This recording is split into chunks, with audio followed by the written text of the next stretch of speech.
Condemnation from Capitol Hill. Congressman David Jolly is calling for Donald Trump to resign his bid for the presidency. The Florida congressman said, quote, his brutal bullying bigotry runs contrary to the very principles of our forefathers fought so hard to defend. We're either a party of protecting the Constitution and religious liberties, or we're not. America should insist on a security test, but never a religious test. Representative Jolly is currently the Republican frontrunner to replace Marco Rubio in the Senate. He's also endorsed Jeb Bush for president. And joining me now, the man himself, Representative David Jolly. I got to tell you, you're all over the internet today, and the Donald Trump fans not too happy with your opinion. Why did you come out so hard against the Republican frontrunner for the White House? You know, sometimes leaders have to lead. Donald Trump is injecting religious bigotry into this when we should be talking about our security. Listen, I've been a strong critic of the president. We need to do more to engage militarily overseas with our special operators. We need to protect our border, north, south, and coastal. We need to increase vetting of those who wish to come here legally and increase surveillance of homegrown terror. But all of those are security measures. They're not religious measures. Donald Trump has no plan for security. He is playing on our fears with a religious litmus test that abandons everything that those who have served in the armed forces generation upon generation have fought to protect. It's wrong. Donald Trump should drop out. Representative Jolly, what do you say, though, to people who say most of those things you just talked about have one common thread, and that's radical Islam? And it's hard to really pinpoint it, because one day your neighbor could be a civil servant, whose co-workers are celebrating the birth of their child, and the next day they could be killing those very same co-workers. You hit on an important word, radical. We should root out radical agents of terror, radical Islam. That is the threat we face. But we do not face a threat simply from people who choose one religion or another. You know, for years I've talked about the growing religious freedom fight to protect our churches, our church schools, and our home schools, to teach and profess the tenets of their faith. I'm a born-again Christian.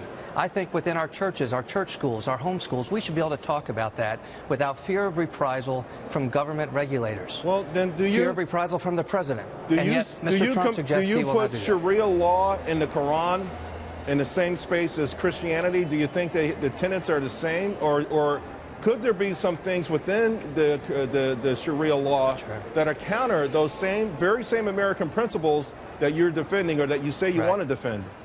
Listen, I appreciate the question. It's an important one.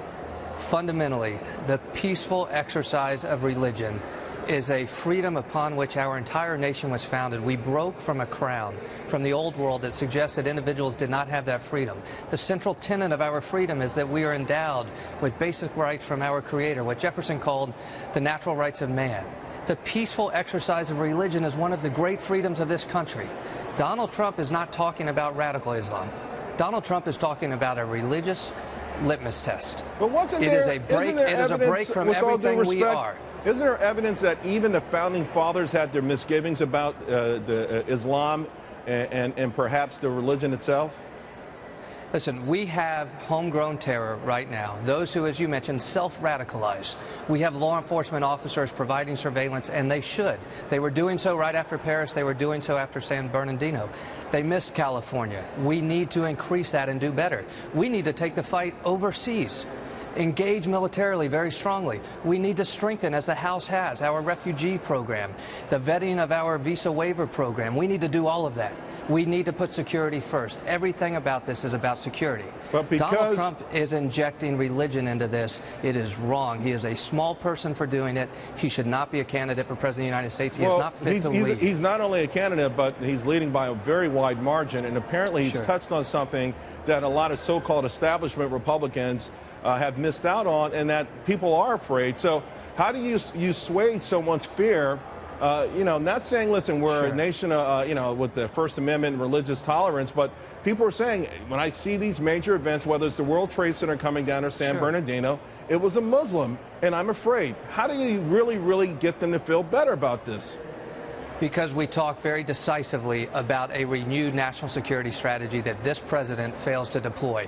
We should have special operators destroying ISIS overseas right now. We should be securing our border right now. We should be securing vetting of our legal immigrants right now.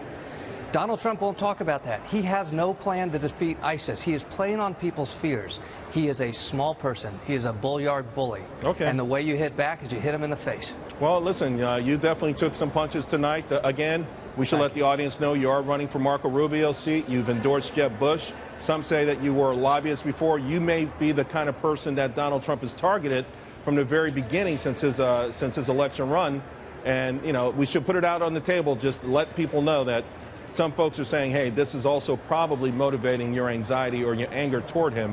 We've run out of time. You've made some great points, and I really hope you come back again real soon. Thank you. I appreciate it. Good being with you. Thanks a lot.